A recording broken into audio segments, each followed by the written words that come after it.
Hey y'all, so I just watched The Last of Us episode 6, and before I get too far ahead of myself with my emotions, I'm just going to start at the beginning and talk about some of the things that I enjoyed. Well, right off, I liked watching Joel and Ellie on their trip to Wyoming. You can see the changing weather, it's cold, see the snow, and, that they're joking with each other again, and I really, that they were traumatized by what happened with Henry and Sam. They are trying to, this is the thing we have to get into next, and this is how people cope. They cope with jokes.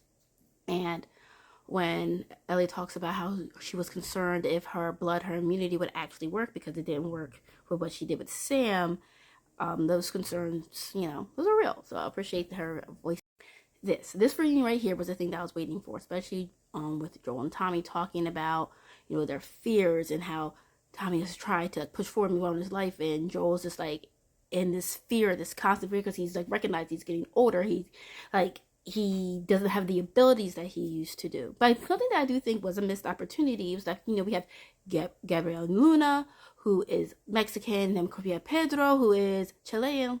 When they had that whole real deep emotional conversation, I feel like that conversation could have been in Spanish. Yes, there are Latinx people who do not speak Spanish, especially who are born in America. That does happen.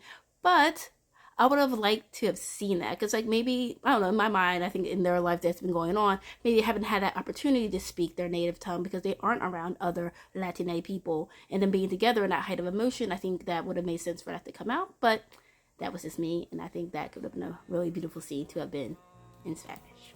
This, I would say, is probably one of my favorite moments, was because, yes, if all life stopped in 2003, you're going to the library that you have is going to be on a projector, and it would be The Goodbye Girl. And I've seen that movie. I love that movie. So it definitely would be something that would be in a library archive that hasn't been able to grow since. And if you haven't seen The Goodbye Girl, check it out. It's good. Ellie is afraid, and rightfully so. And her and Joel having this out and talking about their fears and everything together.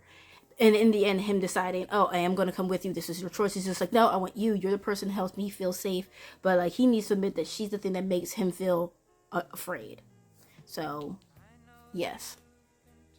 And question, because I never played the game, but don't tell me, but is Joel dead? That doesn't make any sense. No. I mean, I'm not happy. I'm not happy with this at all. So, if you let me know what your thoughts on the episode, but no spoilers. None. You don't have to be perfect to be amazing.